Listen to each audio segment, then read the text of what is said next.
It looked like a normal flight. 2 women, 7 bags, moving smooth through Heathrow. First class check-in, no fuss, no side glances, just a regular booking to Dubai. The bags rolled in easy, no red flags, no beeps, no pat downs. It boarded like anyone else. Found their seats, buckled in, waited for takeoff. But deep in those cases, under the fake layers of toothpaste and t-shirts, was something heavy, real heavy. Not the type of weight that scanners scream over. No knives, no drugs, just stacks on stacks, clean, sealed, and invisible to the eye. Cold cash, millions of it, ready to be flown out, just like carry-on. This right here is the true story of how a high-end money smuggling ring moved over 100 million dirham from London to Dubai, and the man who made it all run from the shadows. No flashy watches, no mugshots, no known name on the block. Just a quiet man from Dubai, Abdullah Muhammad Ali bin Bayat al-Falazi. Clean passport, smooth paper trail, diplomatic surname.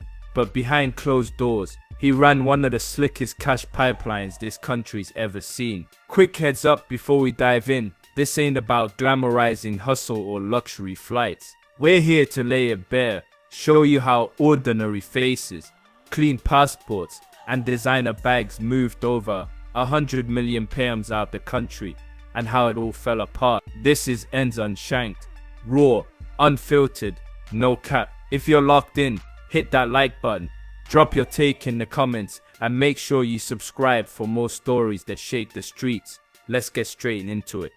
He started small, real small. New Year's Day 2020, he flew out of Heathrow with 11 bags and claimed just under 700 pays. That was just the beginning.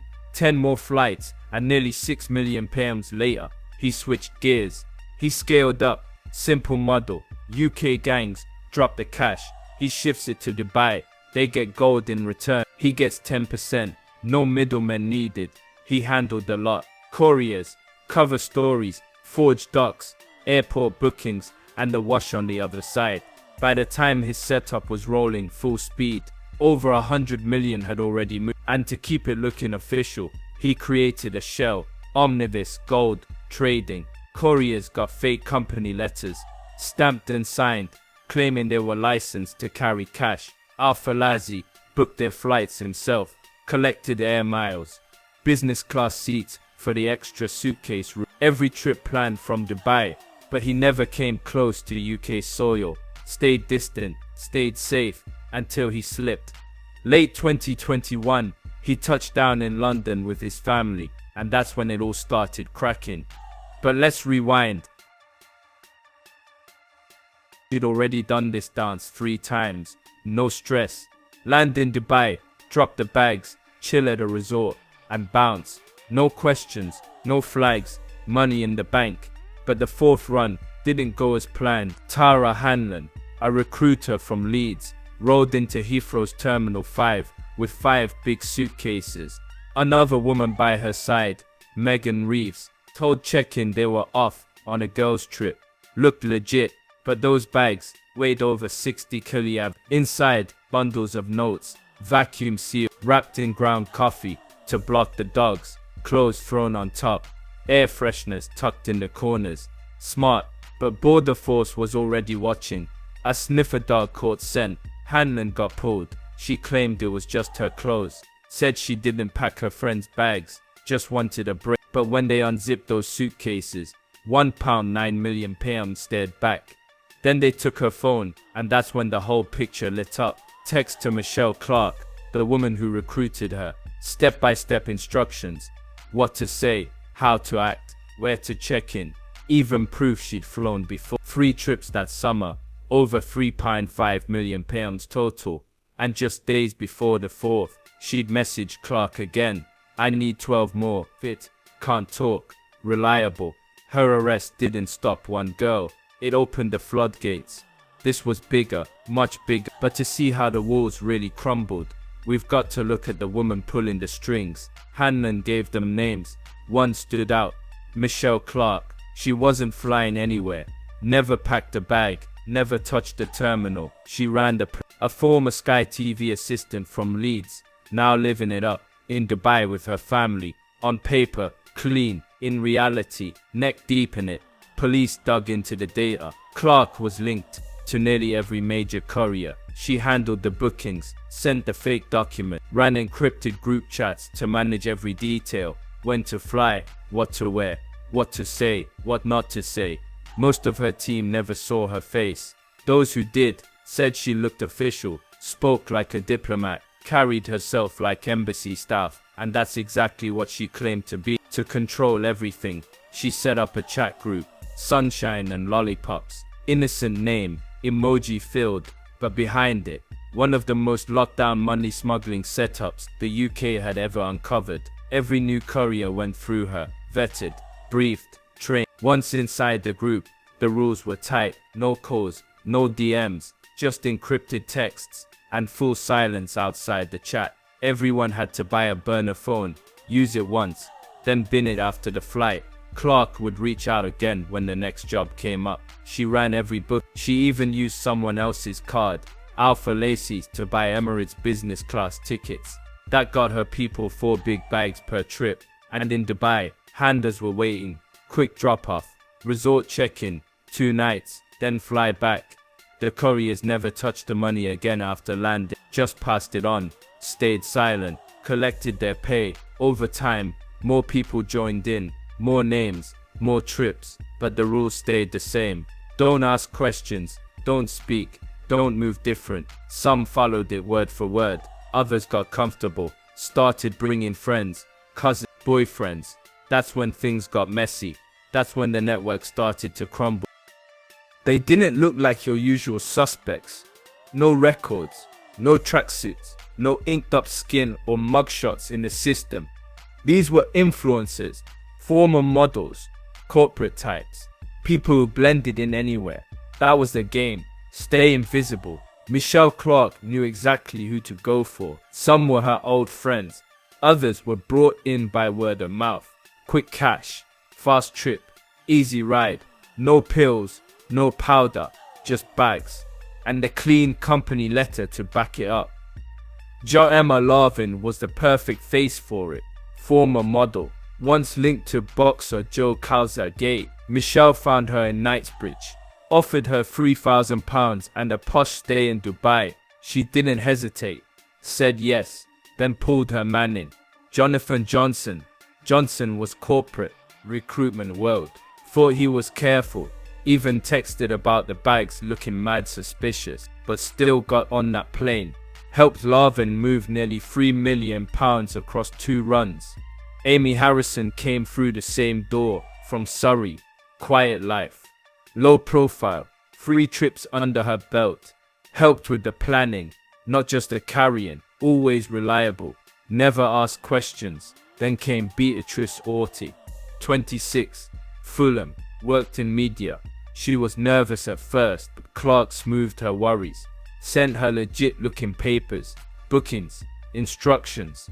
Before long, Beatrice wasn't just running her own trips, she was organizing 16 others.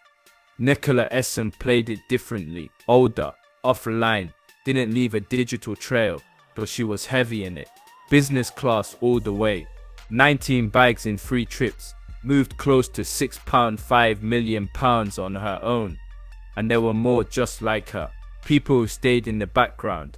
Mohammed Ilyas, silent runner. No fuss, no noise, just direct flights and sealed plans. Megan Reeves was pulled in by Tara Hanlon, said she was drowning in debt. One job became plans for 13, all booked, all ready to fly. Stacey Borg, ghost, no socials, no digital shadow, but she flew heavy, every time. Paperwork always forged, bags always packed. Then there was Paige Henry, just 25, but already trusted with stacks. 4 trips, over £8 million, no mistakes, not one. Some believed it was legit, others didn't want to know, but they all thought the same thing. Do the job, get paid, disappear. They had their targets lined up, but to move that kind of weight, tens of millions in cash, the system had to run tight, every step planned. Once a runner was picked, the chain started. Gangs dropped cash from all corners of the UK, mostly drug money, dirty, but untraceable. The notes landed in rented flats all over London. No beds, no cameras, just scale tables, vacuum kits, and stacks being sorted. Each suitcase held $500,000, top layer, clothes and toiletries. Underneath, stacks of notes, vacuum-sealed brick, wrapped in coffee, soaked with mouthwash, padded with scented sheets, all to kill the smell. The process was airtight, but what really made it work was the system behind it. UK airport security ain't built to catch money. They're hunting for bombs, blades, bullets, and drugs, not bundles of notes. At Heathrow, the scanners are high-tech, same 3D imaging they use in hospitals, but unless the machine finds something dangerous, the bag slides through. No questions, no human checks, no alerts. Cash doesn't show up as a red flag, and under UK law, if you're carrying more than £10, you're supposed to declare it. But that system, it's based on trust. No regular checks, no scans for money, and once you're in the air, no one's checking. That loophole, that silence, that's where the network fried. Things were different on the other end. In Dubai, Clark had it handled. Each courier carried fake authorization, omnivest gold trading letterhead, stamped and signed, looked real, sounded official.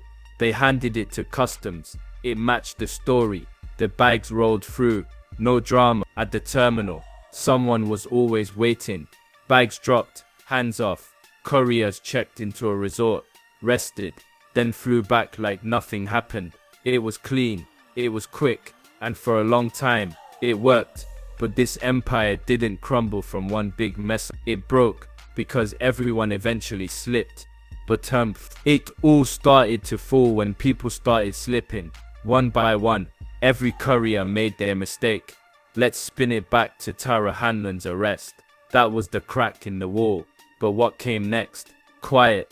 No press, no headlines, no siren. Just the NCA working in the shadows, quietly linking names, pulling booking records, lifting data off seized phones. Every tiny detail, flights, baggage weight, credit card trails, passport swipes, got added to the map, and slowly, the picture sharpened, one courier at a time. But there was still one name sitting above them all, untouched. Hanlon was the first domino, but she wasn't the only one. Her phone gave up Michelle Clark. From there, the trail lit up. Next to go was Dijni Kamarit, a Czech man, caught at Heathrow with £1 £3 million in his bag. Same airline, same fake papers from Omnivest, same method, rinse and repeat. Then Joe Emma Larvin and Jonathan Johnson got picked up at Manchester Airport in March 20. They'd already done 2 runs, August and September 2020. Close to £5 million moved between them. Border Force had eyes on them for a while, but now NCA had enough to move in. Azimi Harrison followed not long after. 3 trips, 15 bags, over £6 million shifted. But she wasn't just a runner, she helped plan things too. Booked flights, packed cases. Then came Beatrice Alti, arrested straight from her home during the May 2021 raids. Her records already linked her to Michelle Clark and Al-Falasi. Same pattern. Nicola Essen, 56, from Leeds, got pulled in next. She'd been sliding under the radar for months, but the airline data finally caught up with her. Mohammed Elias, different story. He moved low, quiet, 2 runs, but on one trip a bag went missing. When it turned back up at Heathrow, still zipped untouched, it had 4031 Tay inside. That bag put him on the radar, so when he flew back again, Border Force was waiting at the gate. Bag or no bag, his name was already in the file. Every arrest unlocked another. Same burner phones, same booking sites, same forged docs. It all kept circling back to the same Emirates account, same fake company, same plastic trail, and behind it all, that same name, Abdullah Al-Falasi.